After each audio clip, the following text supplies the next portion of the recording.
Good afternoon and welcome everybody to another edition of NSCAC Behind the Bench. I'm here with our technical director and my former coach, my good friend, my colleague, Tony LaFerrara, and we're here to speak to everybody about the same topic that we originally discussed about 1 month ago, which is technical development and physical literacy in youth soccer. A month ago, we kind of introduced the real grassroots side of this topic with under 8 to under 10. And now we're going to speak about a little bit of the kind of a transitional period, transitional stage of development for youth players, which is ages 11 to 13 in part 2 of this 2-part webinar. So again, welcome everybody. Thank you for being here. And I'll just mention, of course, we want to make this as interactive as possible. If you've got any questions for either myself or Tony, please feel free to use the Q&A box or the chat feature. Type your questions in, and we'll do our best to to get to as many of them as we can. So with that out of the way, then I will hand it over to Tony to get started on this topic. Yeah. Thank you, Richard, and welcome everyone.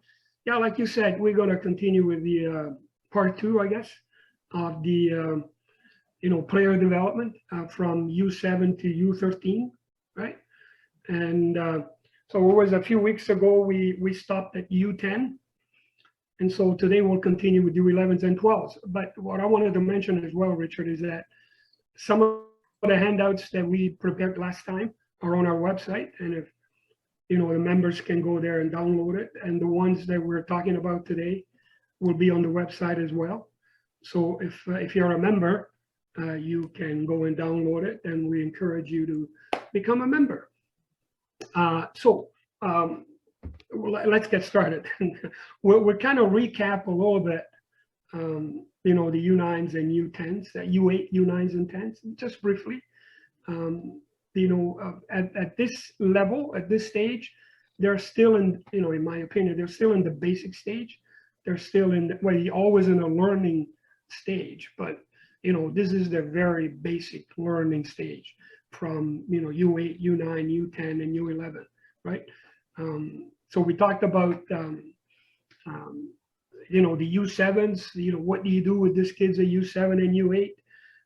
What we talked about was that U7, U8, you try to build, create a relationship, with the ball, the player and the ball, and as they get older, a relationship with the players, the ball, and other players, right? You're trying to develop, their motor skills, combining, with the ball and without the ball, I guess, right?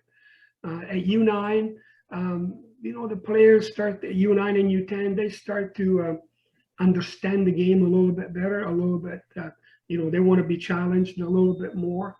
They're open to more challenges, right?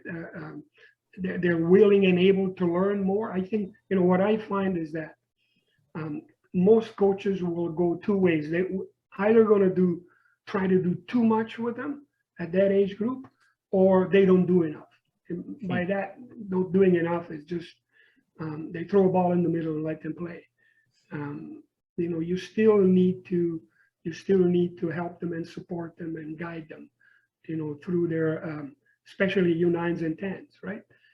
We talked about small-sided games, using small-sided games to help them understand and learn the game and learn all the skills necessary and so on. And then you get to U11, right? And that's what we're going to talk about today, the U11s. So as soon as I can find oh, here it is.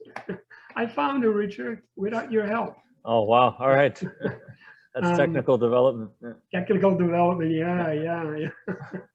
So at U11, things get really interesting, I think, for both coaches and players, right? They understand working together as a team, right? That the understanding of working together as a team develops more and more, within the players, right?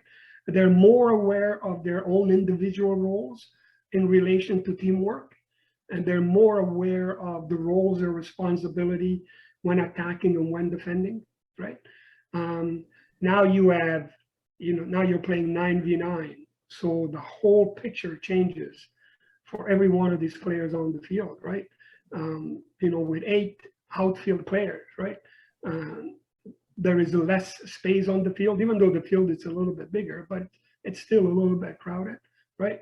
And now players start to get into more, specific positions, whether defending or midfield or attacking. At this age, the kids become very, very competitive, and they, my what I've learned over the years with, especially with the U11s, they're very, very intelligent when it comes to, soccer, and they develop their skills quite quickly, and they're willing and able to try, something a little bit more challenging. So it's up to the coach at this stage to raise the bar a little bit, right? And challenge them every time you get an opportunity. The one piece of advice is don't, give them a lot of information, information overkill, but keep it simple and teach them about the game. But still, at the same time, you have to figure out a way to challenge them. Richard, we were talking before about, just before we went on, PHV, the pick height velocity. How do you see that? Every piece of literature that we read about long-term player development, there is always mention of pick height velocity. You want to talk about that a little bit, and how important is it? Absolutely. Especially at this age group. Yeah, and I should mention, Tony, as you were speaking, I did, put up our NSCAC document with the U11 training guidelines. So I know you're going to refer back to that. And again, as Tony mentioned, all of these documents that we're referencing in this webinar, they're going to be available on our website, in the members area. Members can see them, and if not, we hope you'll consider to become a member so you can see them. So I'm going to switch. So this is just a slide. Yep. Okay, from my soccer fitness trainer diploma course here. Did I lose it? Where are we here? This is the slide that I want. Okay, so essentially, when we talk about PHV means peak height velocity. It's literally, if you were to plot the rate of growth or the speed of growth in terms of height for a youth athlete, then the moment where that rate of growth is at its maximum, that's the peak of height velocity. That's the peak rate of growth for young athletes. And I'll zoom in a little here so maybe people can see it a little bit better. Okay, but this again, and this is taken directly from one of the courses that I teach, where we talk about this topic in a lot more detail. Okay, but the red line here, this is indicative of the average rate of growth for girls from age under 11 up to under 17. Then the blue line, or the darker line, that's the average rate of growth for boys in the same age category. So the first thing that I think coaches need to keep in mind when we talk about peak height velocity and some of the physical and physiological changes that go on in athletes is that boys and girls don't develop at the same rate. Girls on average are about 1.5 to 2 years early, and you can see that reflected here. So the peak of height velocity, that's the area on the curve where the line is as straight or vertical as possible. That indicates the fastest rate of growth. And on average for girls, that's going to happen between the ages of 11 to 12. Whereas for boys, it's going to happen on average between the ages of 13 to 14. The exact average for girls, and I this is very fresh in my mind because I actually just recently wrote a paper about this topic. So now mind you, I'm talking about girls from the countries that were studied in the paper that I cited. So we're talking Canada, the United States, Australia, and a few countries from Western Europe, France, Germany, etc. So the average age of peak height velocity for girls in those countries is 11.5 years. That means that they reach their fastest rate of growth at 11.5. And the average age of peak height velocity for boys in that same group of countries was almost 13 and a half. So again, we're talking 1.5 to 2 years developmental difference for boys and girls. Okay. You know, I'll get into the specifics a little bit later because I know we're going to talk about sort of, you know, physical training and what that means. So basically, before the age of peak height velocity, the overall training load and the type of exercises that you do need to be different than when you're at peak height velocity, and then when you're, and also then when you're in, you know, a few years beyond peak height velocity. So everything needs to be different. And, you know, I think, you know, the previous webinar, we spoke more about the younger age groups. Those are before peak height velocity. And the real focus before peak height velocity is on physical literacy. So we can call that movement quality, teaching them how to run, how to jump, how to turn. We talked about some basic moves like, you know, squats and push-ups and strength exercises, things like that. The focus before peak height velocity has to be on movement quality. And again, I'll get into some of the specifics later, but during peak height velocity and after is where you can shift your focus more to movement capacity. That means training load can increase. I'll explain what that means. Essentially, you can push players a lot harder. Like you said, Tony, you need to challenge them mentally, but you need to challenge them physically as well. And you also need to potentially start adding some more load even to things like strength training and power training, etc. They have the capacity to do it. And it also, you know, because of the fact that they're growing and, you know, they're not just getting taller, they're getting bigger and heavier. They're producing more force. And so when you shift your focus a little more towards movement capacity, then you help them to be more resilient and prevent injury. So this is, that was peak height velocity, I would say, in a nutshell there. So yeah, I'll go back, Tony, if that's all right. I'll go back to the training guidelines for you. Yeah, no, for sure, Richard. And I just want to stay on that topic just a little bit more. Yeah. So, you know, we were talking about boys and girls, you know, they develop differently, some earlier, some a little bit later. Yeah. But, you know, even within their own gender, right? A 12-year-old boy or a 12-year-old girl, they don't always look all the same, right? No, you know, you may find a 12-year-old boy or girl who is, you know, quite tall, bigger for her age or his age. Yeah. And then a U12 boy who is quite small for his age or her age as well, right? Yeah, I agree. And sorry to interrupt, but I'll tell you, maybe I should have mentioned that, but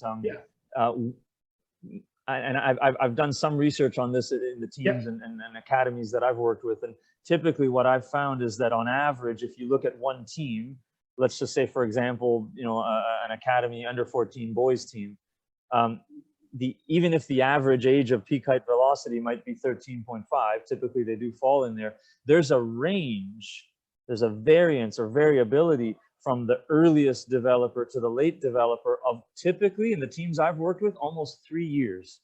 Wow. So that means they're all 14 chronologically, but developmentally, some of them may only be 12, you know, they're very behind, and some of them are developmentally 15. And, you know, they all train and compete together. So, listen, in my course, you know, we actually teach how, I mean, this is some simple measurements you can do with players to determine their age of peak height velocity. All you need to do is know their age, their body mass, weight in kilograms, their height standing and their height sitting. And if you have that information, you can calculate peak height velocity. And if you do that for your team, then it'll give you an idea, at least for your team, what's the average, who are the early developers and who are the late developers, because physically, for sure, you don't necessarily want to treat them all the same. Right. And that's, you know, that's a very difficult thing to do, isn't it, Richard?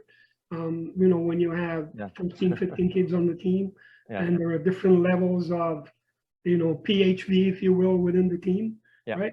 And it's very, very difficult, you know, to balance it and to make it appropriate, right, for each category, if you will, right? Yeah. It's very, very challenging.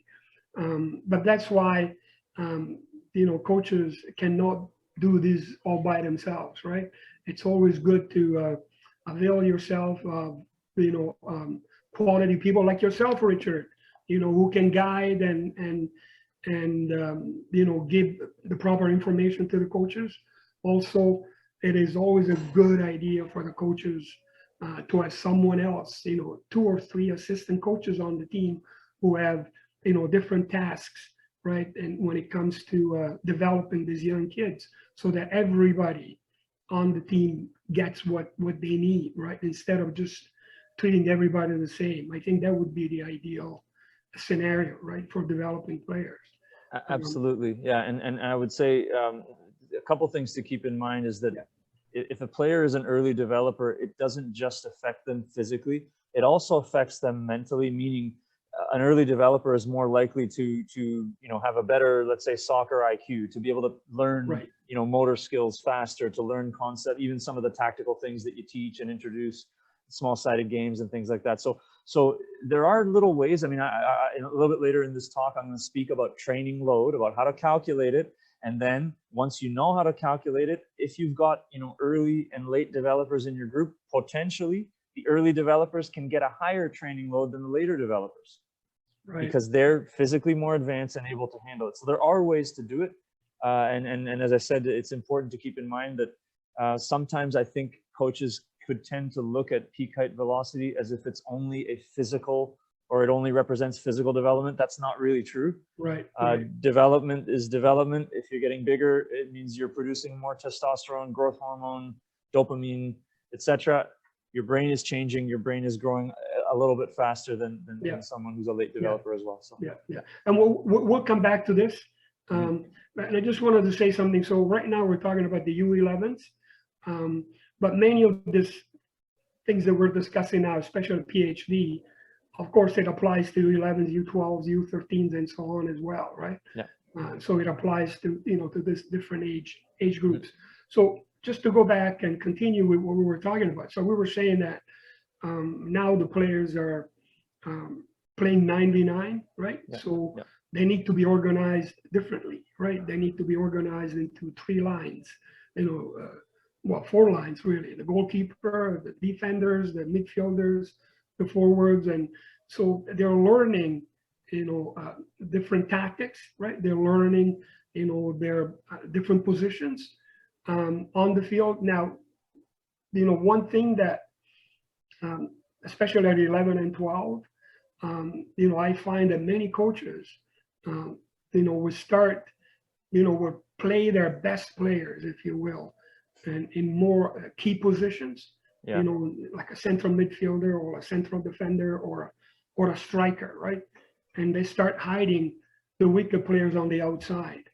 And so, kids never get really a true opportunity to develop how to play the game properly, right? So at 11 and 12, and even beyond that, coaches should not be concerned with,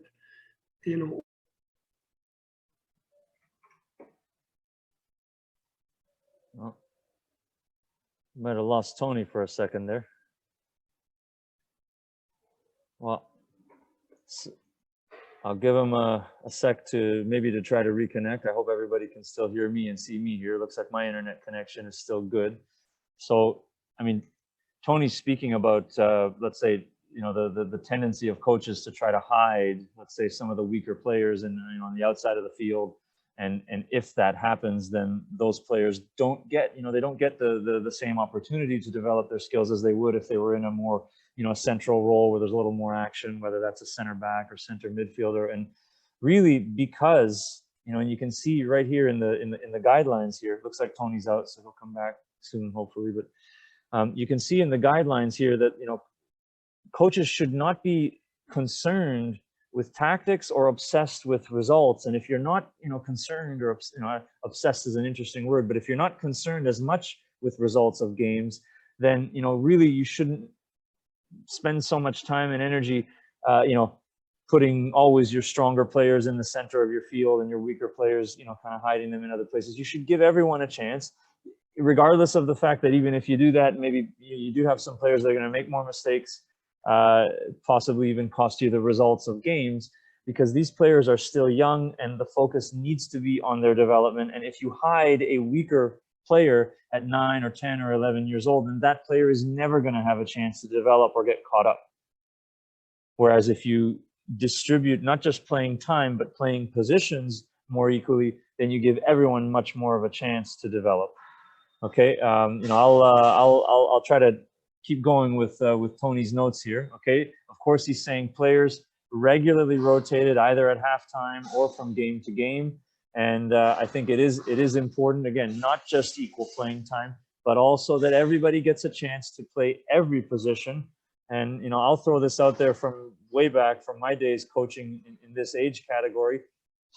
To me, it's even important that every player gets a chance to play as a goalkeeper as well. So outfield players, you know, don't necessarily become too comfortable just playing in, you know, one particular position or side of the field or anything. They also get a chance to play as a goalkeeper. I see Tony's on the phone here. Hey, Tony. Richard, I lost the connection. That's okay. Are you able to get back on? I'm trying. Okay. That's all right. I'll hold things down until you do, and if not, maybe we can get. I'll call you back in from a landline in about 5 minutes or so. Yeah, I'm trying to reconnect. Okay. All right. Do your best. All right. Okay. No problem. Okay. So, you know, this again, this document, you know, discussing kind of the, you know, the guidelines and let's say suggestions template for technical development and coaching. Again, this will be available on our website. I'm going to shift gears here a little so we can talk more about fitness and the physical side of things. And hopefully in that time, Tony can get reconnected again. So again, this is material which is taken directly from a course that I teach. And hope everybody can see this here, that in soccer, okay, and you know, we'll say, why is this so important in this particular age category, this U11 to U13? Again, because that's when players are either getting ready to or already have gone through peak height velocity, which means that their physical capacity, their movement capacity, their capacity to train increases. And as a result of that, coaches need to start to know about this information so they know how to do physical training. Again, this is taken from my course, so it's a little bit, you know, simplified and shortened, but this is the information that's the most important to know. First of all, that there are 3 different ways that the body can provide energy in order to perform exercise or work. 3 energy systems. And the first one we're going to talk about just briefly is called the anaerobic alactic system. So it's called alactic because there's never any lactic acid that's produced when this system is used. And that's because this system provides energy for short duration, high intensity actions. And if we think of the game of soccer, like any other sport, there are several hundred short duration, high intensity actions that are performed in the sport. Every sprint, short or long, every moment where there's a change of direction, every tackle, every jump, every one of those during the movement itself, the energy is being provided by the alactic system. So when you think alactic training, you're thinking about training that looks like that. Short duration, high intensity actions, and of course you need enough rest in between. You can see the little Venn diagram at the bottom. The first circle indicates immediate. So immediate energy, short duration, high intensity actions, immediately you get the energy from the alactic system. The second system we can talk about is the anaerobic lactic system, okay? So it's also called anaerobic, and these 2 systems are both called anaerobic because you don't use oxygen to provide energy for when you use these systems. So there's still oxygen available, you're just not using it because you're exercising at a very high intensity. But the lactic system, as opposed to the alactic system, implies that the high intensity actions that you do are longer and more sustained. And so that's why even in the Venn diagram there, you can see that it says short term, not immediate, but short term. And what that means is, you know, basically you can picture any type of high intensity action, running, sprinting, etc., but something that you're going to sustain for several seconds, possibly even up to a minute. It's tricky when you think about this system and exactly how it's applied in soccer, But the basic idea, and maybe a good example, or let's say, you know, how and when this system is used to provide energy in soccer, might be in a moment where you want your team to perform a high press. Because in those moments, it might be for, you know, overall for a 5 or 10 minute period of a game, every time that they press, the whole group is sprinting as a group or working at a very high intensity as a group. You know, they may win the ball or force an error or something right away, but then, you know, when play comes back and starts up again, then they have to sprint again. And they may be doing these sort of more sustained high intensity actions over longer periods of time. And of course, that's when the players are drawing on the anaerobic lactic system. Looks like Tony is back here. Okay. Give him a minute to get hooked up here. And we'll talk about the aerobic system. Okay. So as opposed to the anaerobic system, the aerobic system is a system that actually allows you to use oxygen to generate energy. So in soccer, as in many other sports, when you're using your aerobic system, primarily what you're using it for is for, as it says, recovery in between the high intensity actions. So if a player has a strong aerobic system, you know, we know they have to perform those high intensity actions in the game anyway, those anaerobic actions. If a player has a strong aerobic system, that means they're going to be able to recover better in between those high intensity actions. And therefore, if they recover better, then they can perform more of them. So let's relate this back to training quickly. And again, because this needs to be considered by all coaches working in these age groups, U11, U12, U13. That's when their capacity to do this work starts to come into play.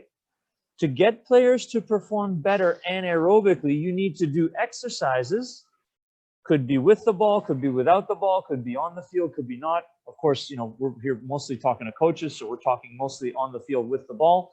Anaerobic exercises, you have to have exercises that force the players to perform lots of short duration, high intensity actions, and make sure you give them enough rest or recovery in between each of those actions.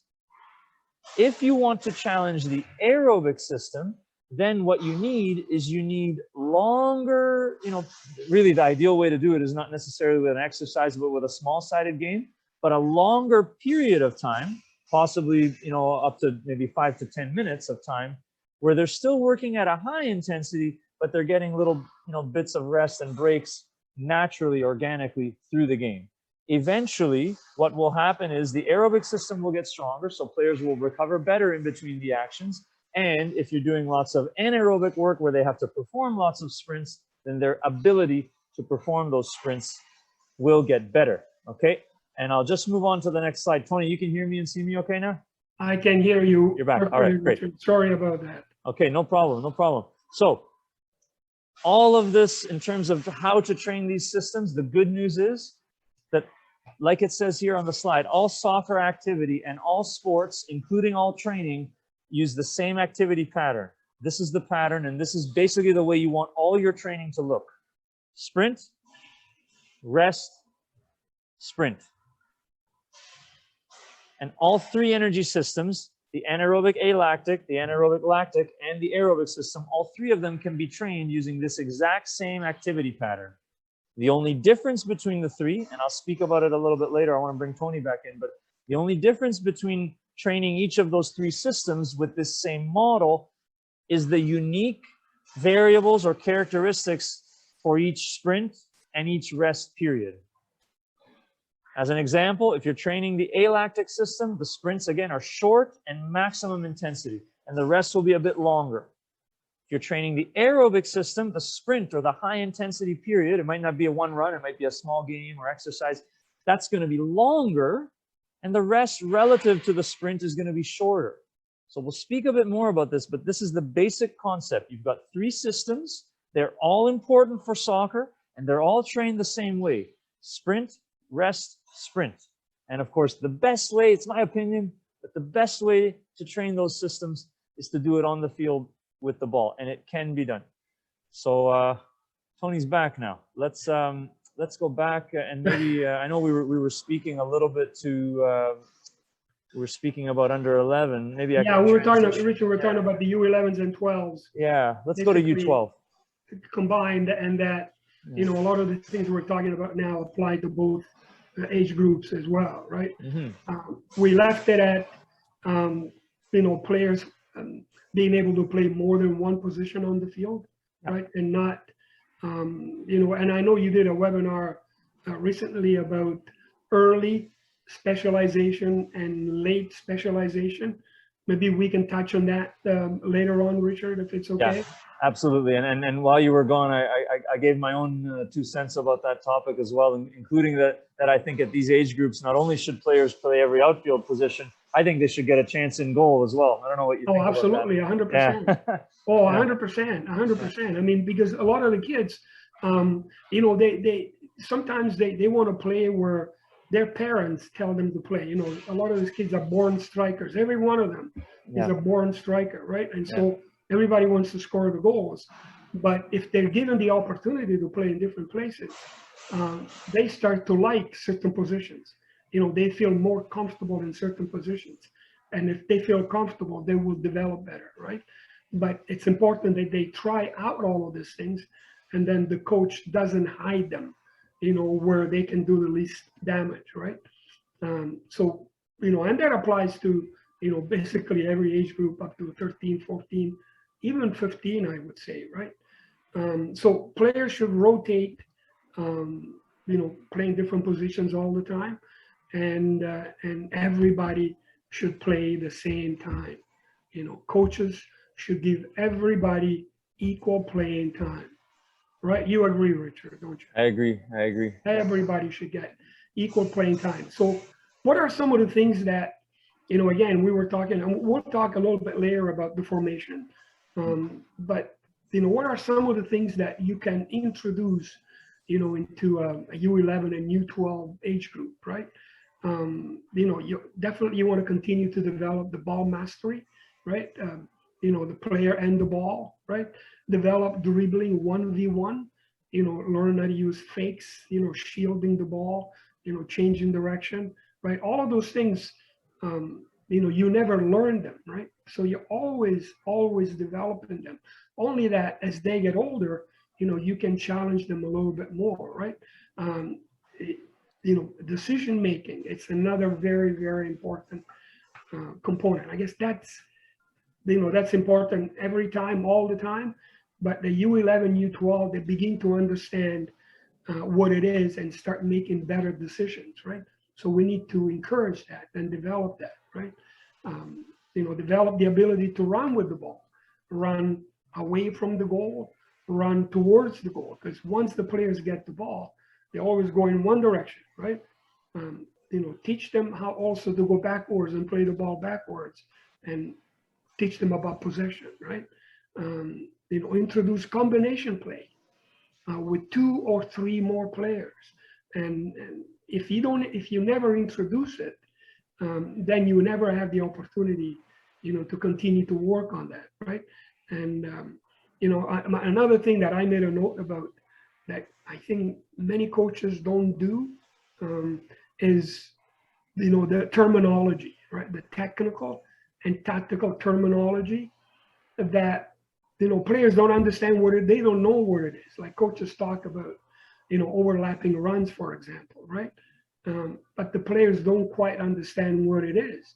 And if they don't understand it, then it's difficult for them to try to learn it, right? So, you know, the terminology and the explanation of a certain skill or activity, it's important that the coaches take the time to explain it to the kids and make sure that they understand what it means, so that when they talk about it, you know, when they're yelling at the kids, or they shouldn't, but when they're yelling at the kids, they go, hey, overlap, right? They know what they're talking about, instead of just, you know, looking at the coach and say, what is it? You know, what are you talking about, right?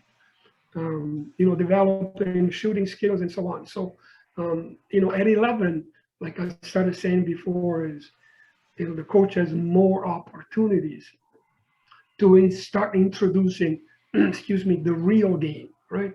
Start introducing the real game. You know, one thing, Richard, that I know there's always a lot of controversies about heading, right? You know, concussions and players getting hurt, and, you know, kids not heading the ball properly, and I know there was a lot of injuries and so on. What is your experience with that, Richard, about, heading the ball? When would you start doing that? So and how would you do that? It's a good question, and I don't want to make it sound like I'm being contrary to, let's say, what the rules and the guidelines are here in Canada and in the United States and stuff, because I know that a lot of some guidelines have come down from not necessarily originally from the soccer associations, but from medical associations for physicians and stuff from both Canada and the United States. And essentially what's happened is that heading has been kind of removed or eliminated from training and even from competition, right, in some younger age groups. So I would look at it a little bit differently, and I would say, okay, so of course, if there's a hard pump ball and that ball hits your head or you're repeatedly hitting it with your head, the risk of head injury, it does go up, of course. But really, the skill of heading is about, your head imparting a force onto a ball. And if you do that, that's your head putting force into the ball rather than the ball, putting force into your head. And really that's a technique. It's a skill. Right. It has to be trained and learned. And so I think you risk decreasing the skill of players to head the ball, and therefore making it more likely that instead of them heading the ball or imparting force into the ball, more likely that every time they jump up or try to challenge for the ball, that the ball hits them.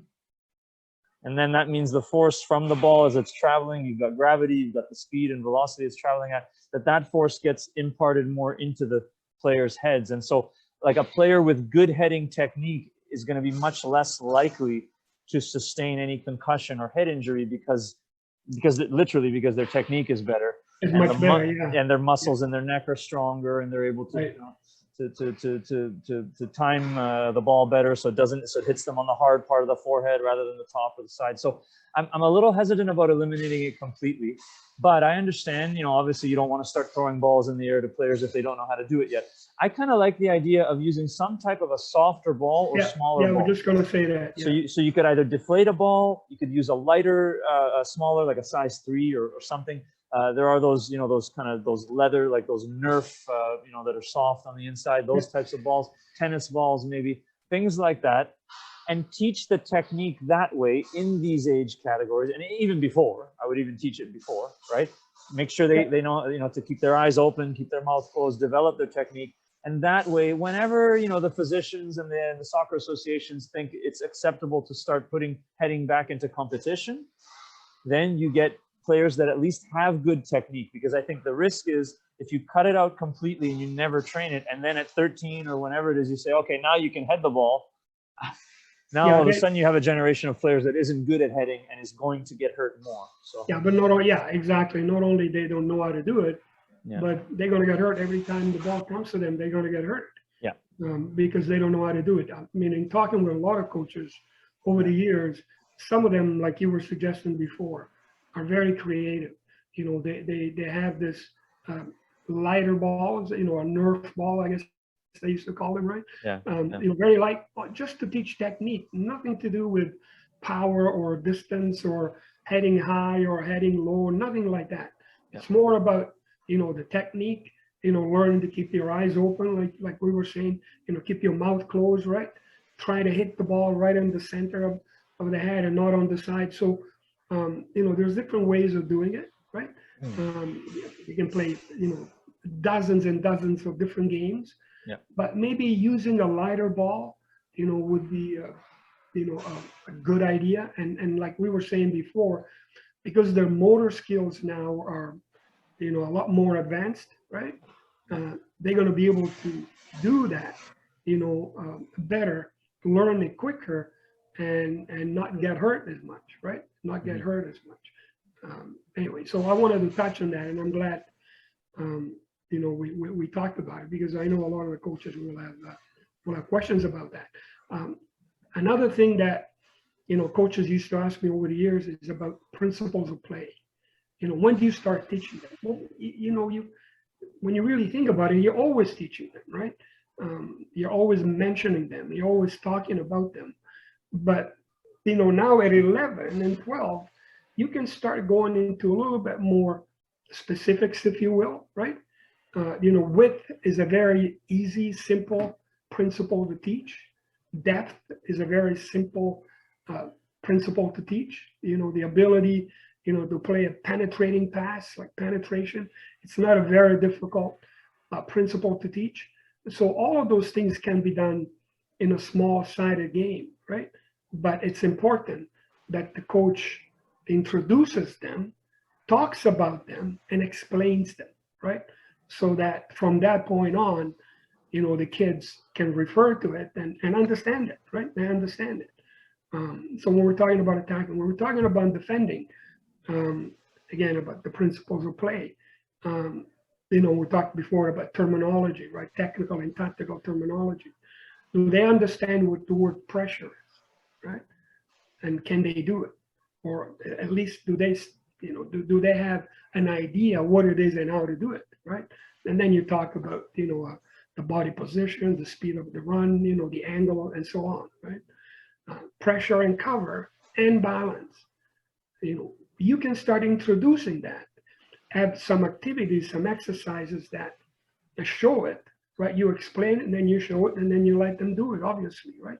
So it is a good idea to introduce pressure, cover, and balance as well. And, we're just going to go to, Richard, if you don't mind, I'm just going to go to my, I don't know, can you see that? Or can you put on the PowerPoint? PowerPoint now, yeah, okay, yeah, because as you were speaking, I actually had put on your the heat map with content distribution, but let me go to your PowerPoint with formation. Yeah, right? well, only because I wanted to, make a point about something. Yeah. Is it on? 1 sec here. Here we are, PowerPoint. Okay. So we're on slide 1 right now. Yeah, you would have to click on them, Richard. You'll have to play and click on them for me. Got it. Yeah. So we're talking about formations before, right? Yeah. This is one of them. I like this one. I like the 3-2-3 formation. There's a lot of triangles, right, that you can see, in this formation. So the kids, will begin to understand, the relationship between themselves and their own players, right? The midfielders, will understand and learn about the relationship between themselves, the players behind them, right? And the players in front of them, and so on and on, right?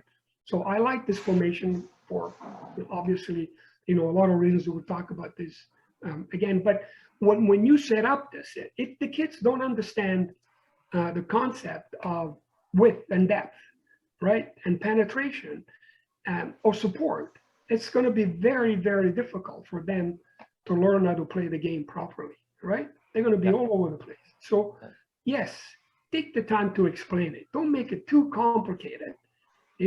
Visually, you can take portions of a game that you've seen on TV or anywhere or somewhere, and you can show it to them. Say, this is what it looks like. This is why he or she is doing this, to create width. So we have more time, more space, and all of those things, right? And they're not going to get it at first. Some of them might, and some of them won't. But you keep, developing it. You introduce it, and you develop it. You introduce and develop, and you never stop teaching that part of it, right? The second one is 3-3-2, right? Which is a little bit different, obviously. But again, there's all of those triangles that are being developed, right? And again, in this type of formation, the players will start to understand their relationship, to the other players on the team, right? So the reason I wanted to talk about this, because just in case we don't have time to talk about it after, is that, some coaches will choose a 3-2-3, Richard, and some coaches will choose a 3-3-2, right? Are you with me, Rich? Oh yeah, that's it. That's the one I wanted to see, right? Yeah. Whichever one you choose, there are a lot of different teaching points, right? In the tactics, if you will, the teaching methodology, the player positioning, it's totally different. Well, not for all of them, but it's different if you play a 3-2-3 or if you play a 3-3-2, right? It's totally different. The roles and responsibilities are totally different, right? Would you agree, Richard? I agree, and I guess if you think of most, let's say, if you want to relate this to the full 11v11 game, most of the time in an 11v11 game, you do have more players, in the back and less up front. So the 3-3-2 looks a little more like a conventional, 11v11. The 3-2-3, on the other hand, it gives you those three forwards. So if you at some point coaching 11v11, if you like the idea of having a real center forward and two wingers, but they're actual forward, right-sided and left-sided forward players, then this gives you sort of a more of an introduction to that. So yeah, and it's nice how even in the 3-2-3 as well, you do have those two central players that start to look like the number 6, like the holding midfielder type as well. So it's yeah, they're both good, they're both different, so. But again, choosing, which one to use to teach the players how to play the game, right? Yeah. It's very, very important, because the way you teach it, in a 3-2-3, it's a lot different than the way you do it in a 3-3-2, right? You have different players here, for example. I'll go to this one. Here you might have, shall we go back? You might have this player here, one of the players that needs to provide the width, right? So maybe he or she needs to go wide when we have possession of the ball. But again, we're not going into too many details, because maybe we can talk about this another time. This could be the topic for another, webinar, right?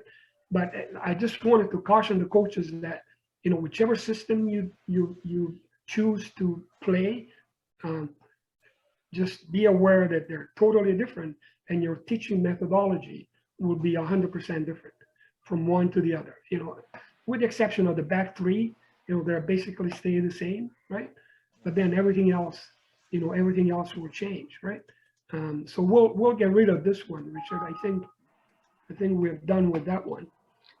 Are we ready to go to the U12s? I think so. Yeah, I think so. So let's go. Let's go to the U12. And now, to me, I really don't see a lot of, too much difference, other than the fact that you have introduced some things at U11. You have developed them over the course of the season. And now at U12, you continue to develop them. You continue to develop, all of those new skills, all of those, those combination plays, everything else that you introduce in grade 11 and grade 11 and U11. U11. Now you are basically continuing to develop it at U12, right? And the one thing that I think, we all agree on, talking about decision making, the importance of decision making, and how difficult it is, for young players, right, to learn how to make, the right decision, when they have the ball and when they don't have the ball, right? It's very, very difficult, for them to learn, unless, they're put, in my opinion, of course, unless the coach is able to put them, in specific situations, right, where they have to think. I remember I did something, about 100 years ago. I wrote a booklet on soccer inside soccer, with Alphonse Rubens, and we were talking about creating a whole bunch of sessions on make them think while they train, right? So every time, the coaches are doing something on the field with the players, make sure that they're thinking all the time, right? Don't just let them go through the motions, right? Always, the best way for them to learn, it's not to do, one skill only on the field, but if you're training with them, combine 2 or 3 different skills at the same time, right? Now, for example, if you want them to shoot on net, unless you're doing just how to strike the ball. But even that, I would argue with you that we can combine a couple of different skills. So receive the ball, turn with it perhaps, right? Do a fake, go around the pylon or go around the player, and then take the shot, right? So now you're combining 2 or 3 different techniques, right, to get to the final shot, rather than just doing, the last, the final outcome. You are going through a series of skills, and every time you do one, you have to think about what to do with the next one, right? And what to do with the next one, and so on. So decision making is a very difficult thing to teach. And I think it's a very difficult thing to understand, vision and awareness. And to me, if the player feels confident, if the player is not afraid to make mistakes, right? If the player doesn't feel that, every time he or she makes a mistake, the coach is going to get on their backs and start yelling at them, I think the players will take, more responsibilities, right? They will try things out, even though they may fail, but with time, they will learn how to make the right decision. So my advice to the coaches, when it comes to training decision making, make it clear to the players, make it clear to them that you want them to try different things, that you want them to be creative, that you want them to, decide, when it's time to run and when it's time to take people on, right? You want to teach that into a training session, but then you want to allow them to experiment on the field, right? And if they make a mistake, don't yell at them, don't scream at them, because then they're not going to do it again, and they're not going to develop, and their decision-making ability will never develop. You agree, Richard? I agree with you, and it comes back to, I said a little while ago about, my opinion, right? But the best way to do any type of physical training is also to do it on the field, and preferably not just on the field, but to do it in some type of, small-sided game or exercise that has competition, because through that competition, you get decision-making as well. And the reality is that, we can try to tell as coaches, we can tell players to look over their shoulder, and we can tell them to, where they should be looking to pass the ball and where to move after. We can tell them those things, but that isn't really the optimal way for them to learn it. The optimal way for them to learn it is for them to be exposed to it many, many times. And through those many exposures, they figure it out on their own. So I do agree with you. I know there was a question about putting up the, this heat map there about content distribution. So maybe Tony, just before, and then I'll wrap it up, speaking a bit more about the physical side of this age, and kind of build on what I spoke about a few minutes ago. But I don't know if you want to talk about this, about sort of priorities, okay, content distribution for attacking and defending, because this document here has tactical, technical, physical, and psychological. Yeah, I mean, I like this. Yeah. I like this document, right? Yeah. Because it is it's sort of a guideline for coaches, right? Mm-hmm. What to emphasize more, what to put more of an emphasis on, and less. Sorry, sorry to interrupt, Tony, but because there was a question. So essentially, the higher the number, the greater the emphasis that is placed. Yes. So 5 is highest and 1 is lowest. So right. So if you look at the first one, Richard, at the stage, at the tactical side of it, right? Mm-hmm. You look at the U11s and U12. Mm-hmm. Attacking principles. They're not a 5, but they're important. They're very, very important, because unless the players begin to understand, what the attacking and defending principles of plays are, right? Just the concept of it, it's difficult for them to play the game properly. They need to understand why width is important. What is it, and why is it important, and how we do it, and who does it, right? All of those things, right? Mm-hmm. But in sequence, not all at once, so that they get all confused. We'll look at possession. U11, not as emphasized as it is in U12, right? There's a little bit more of an emphasis on U12. Transition, again, if you look at it, like I said before, a U11, you introduce a lot of this concepts, but then a U12, you continue to develop them, right? So you put a little bit more of a, you challenge the players a little bit more, right? You look at switching play, U11, U12, but you could see it as you go down the line, right? But like I was saying before, for me, this is a great sort of a guideline for the coaches, right? So they can focus on certain things that they want to develop without, overdoing it, or without, teaching the wrong thing at the wrong time, right? And if you do it in stages, and if you progress from one to the other, slowly, patiently, right? Then, the players will develop. They will learn, guaranteed, right? Can we go down to the physical component, Richard, for U11s and 12, just to see if you agree with some of that stuff there?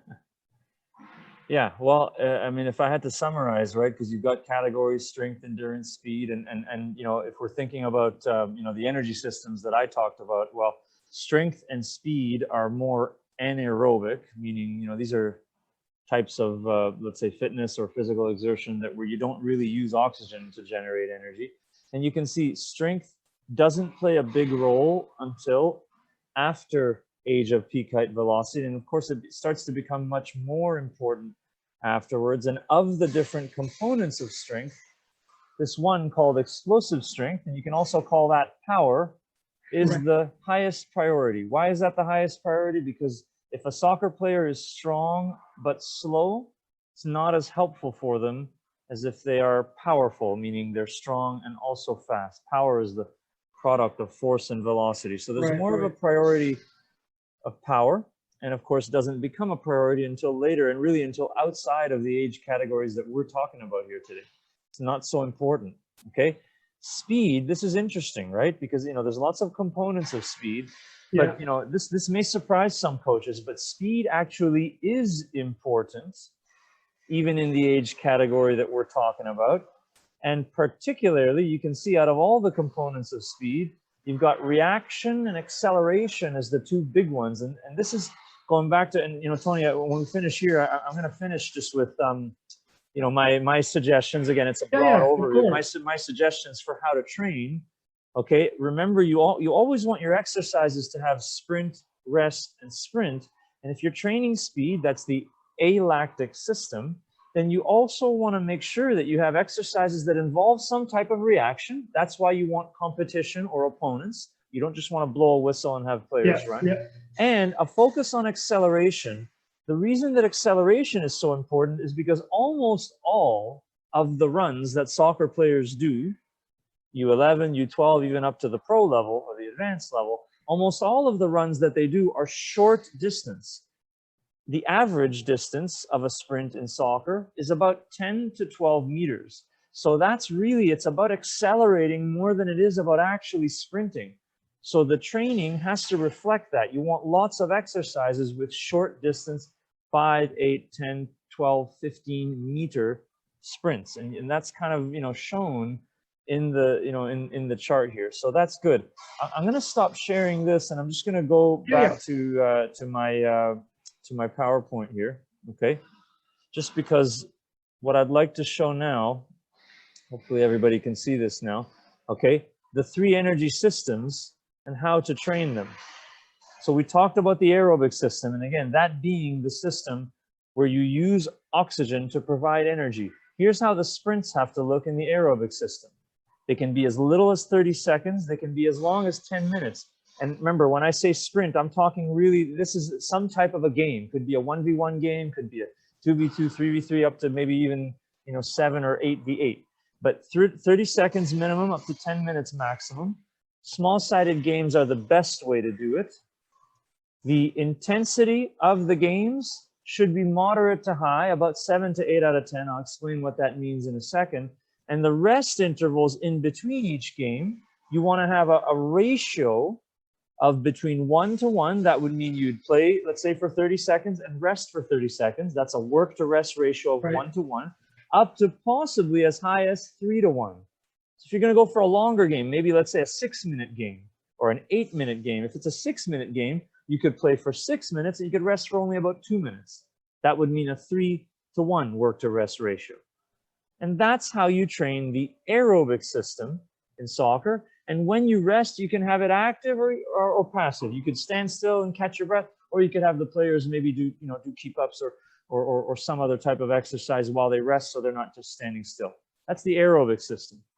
Now the lactic system, remember, that's sustained high-intensity activity, 10 to 90 seconds. It cannot be more than 90 seconds. No player, no athlete can sprint for longer than 90 seconds. It's not possible. Yeah. And it has to be more than 10, because if it's less than 10, then you're not really producing lactic acid. You're not training that system.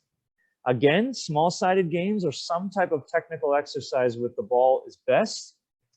The intensity, the movements that the players do have to be 100%, have to be as fast as they can. I mentioned, Tony, while you're away, I mentioned pressing and some type of a game where you ask players to press. A great way to do it. You can also maybe outnumber a defending team.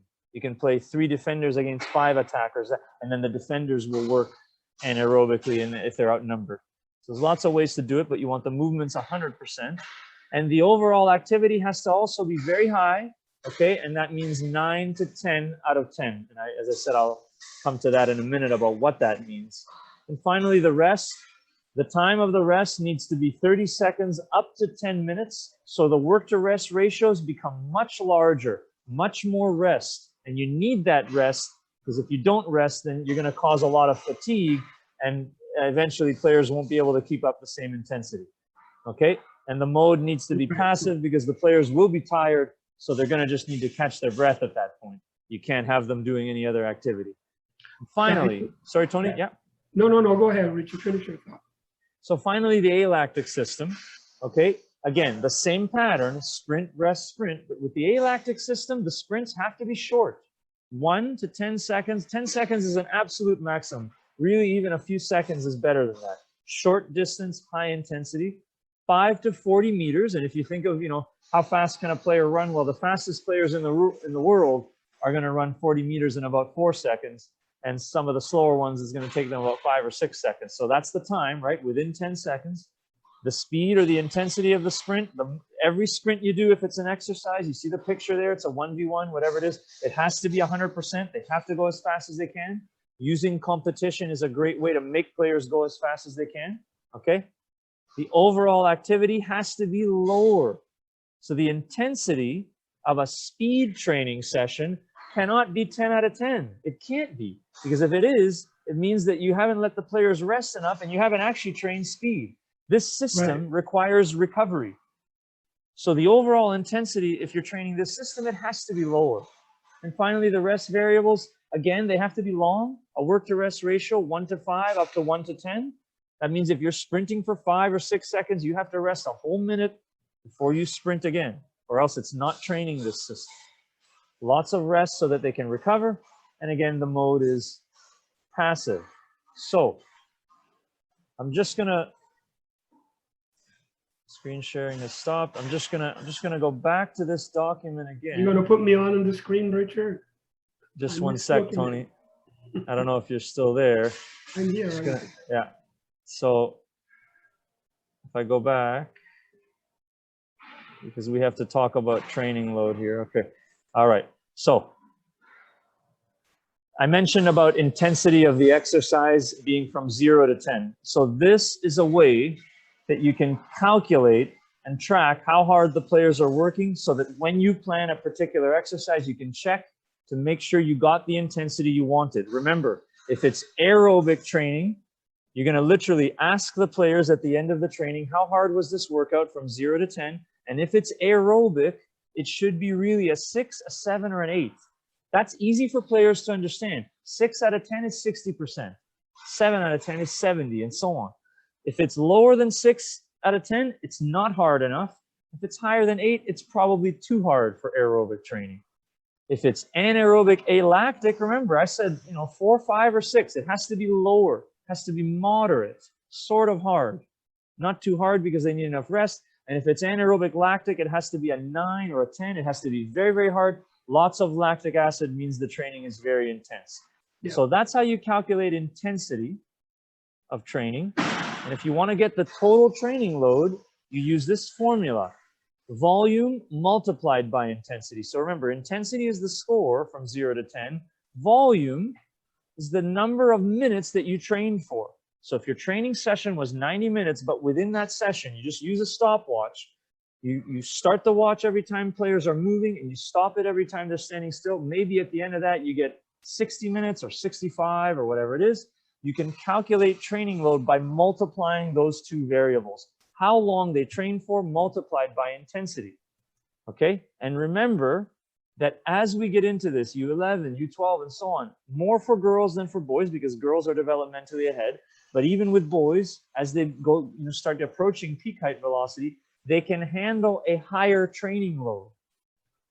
But you don't know what the training load is unless you calculate it. So this is a way to calculate it. Count the number of minutes they've trained, multiply it by the intensity that you record for each player from 0 to 10, and then check to see, did you get the intensity you wanted? And is the training load starting to go up from one day to the next? So again, it's taken directly from my courses that I teach. It's a bit of an oversimplification, but I hope that makes sense. And now, Tony, I've got you back on the screen. Yeah, Richard, and I wanted to say, I know I've done this, and I know you have taught that. Correct me if I am wrong, but a lot of this, the physical component, right, can be done in small-sided games. 2v2s, 3v3s, 3v2s, 4, all of those combinations, right? And if the coach takes a little bit of time, to figure out, the time that they play, say you play a 2v2 game, how long do you want them to play? Some coaches let them play for 10, 15 minutes. They kill the kids. After a couple of minutes, they can't run anymore. So figure it out, okay, in 2 minutes, and you help me with this. If we play this game for 2 minutes, maybe the kids will do 10 sprints, for example, right? And let them play.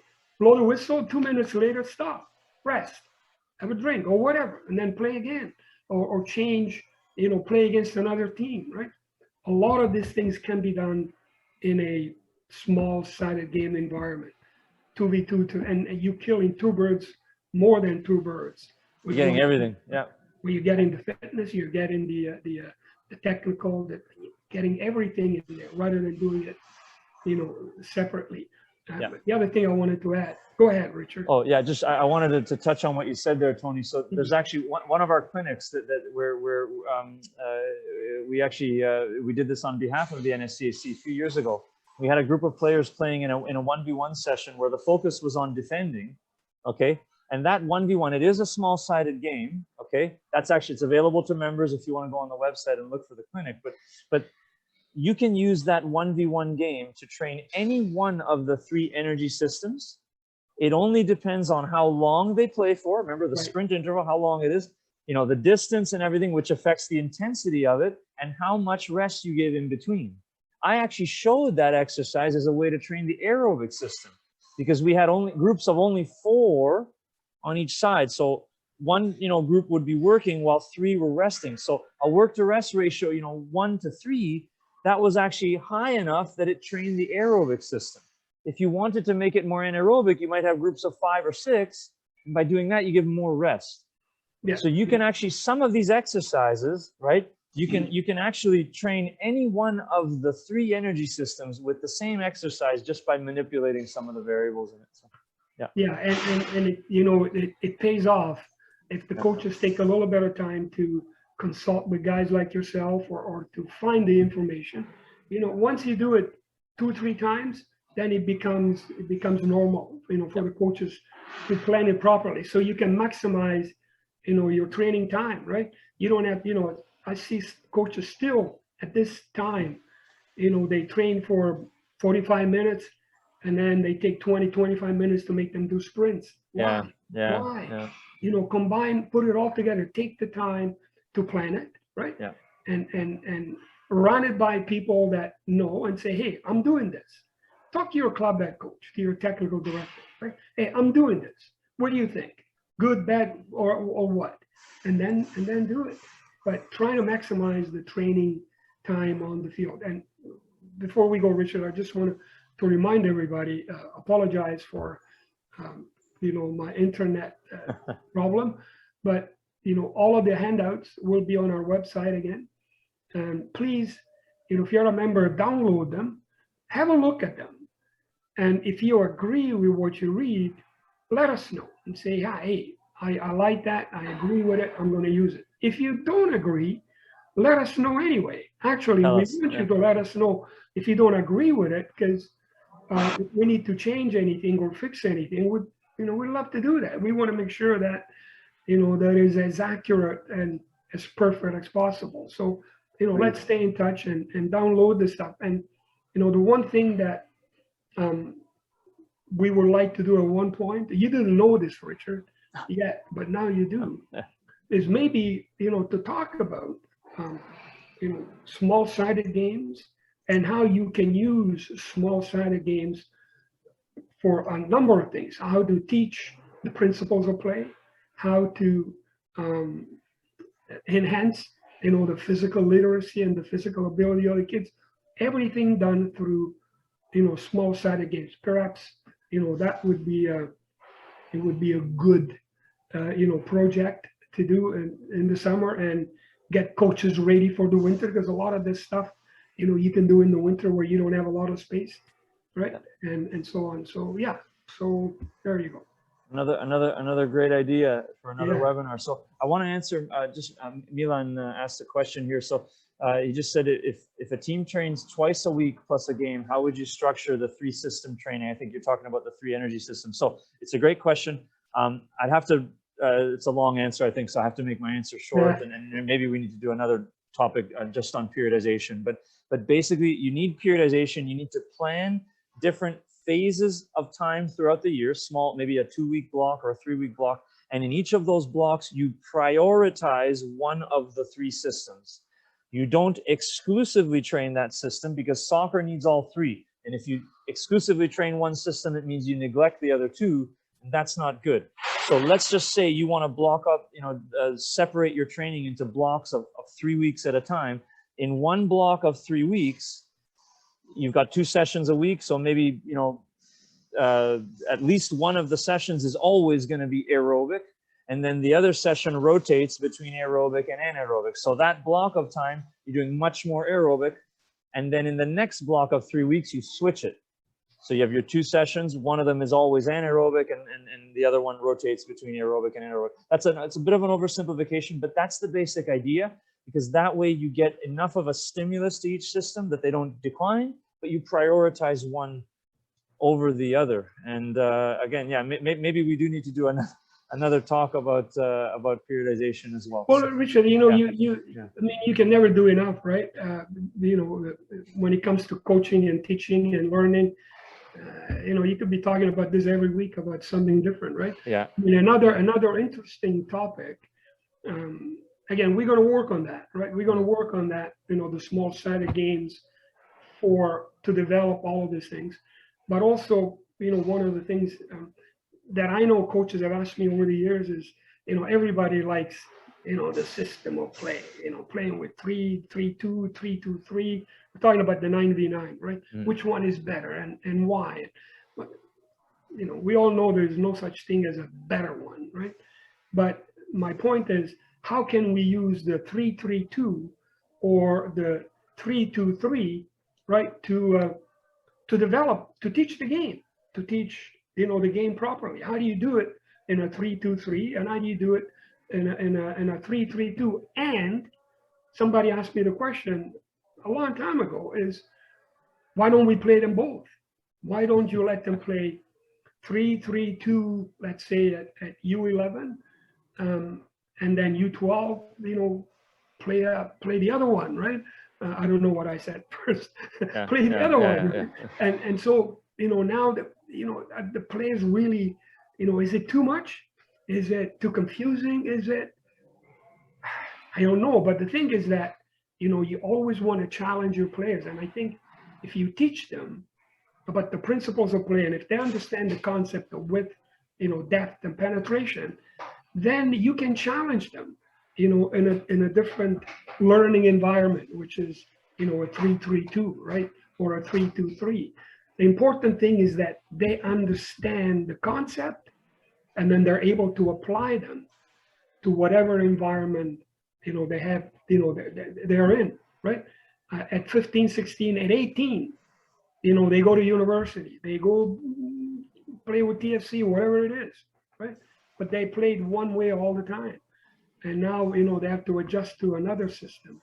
And unless they understand, you know, what all of those concepts are, they're never going to be able to apply it. So, you know, that's another discussion as to, you know, with the 9v9, the 9v9 is, you know, 3-3-2 or 3-2-3 or both, and how and why.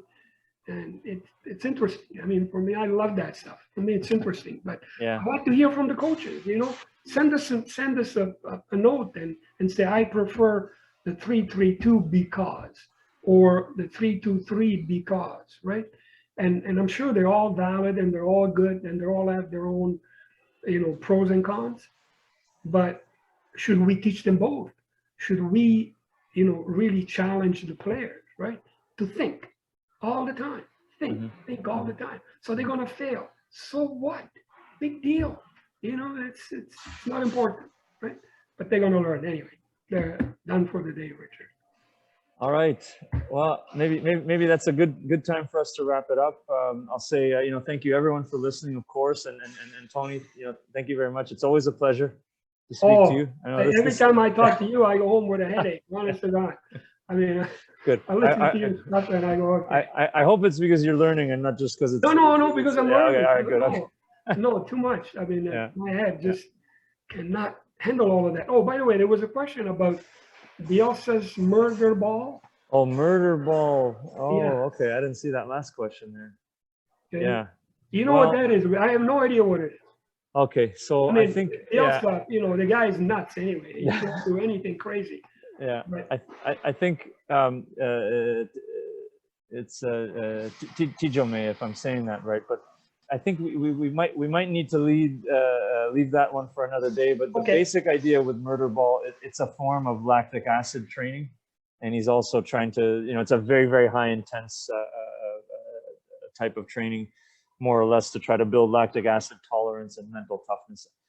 Maybe we can't quite comment on that one now. Well, but, I did something. I used something many years ago called the box of death. Oh, there you go. Yeah. All right. You heard about that one? No. Oh, okay. One day I'll explain it. The box of death. I mean, it is a killer for sure. Yeah. And maybe someday we'll talk about that as well. Sure. Yeah. I remember back in the day doing some 2 versus 2 on a half a field. You know, so so there's lots of ways you can do it, and murder ball is one way, and the box of death is another for sure. But as I said, you know, we're a little bit out of time now, and you know, all right, we have to wrap it up. So thanks everyone again. You know, we always say this, but you know, those of you watching, if you have not you know, already become a member, please consider to do so. You know, help us, support us to continue to do, you know, what we're doing. You know, tell your friends and colleagues in coaching. You know, let them know there's all kinds of discounted prices, referrals. We've got a special deal with United Soccer Coaches. Those are our sister organization in the States. It's actually cheaper if you want a membership with them to get the dual membership through us than if you just get their membership alone. All of this information is available on our website. I'll just type it in the chat one more time just so you have it. That's nscac.ca/join. Hope everybody can see it.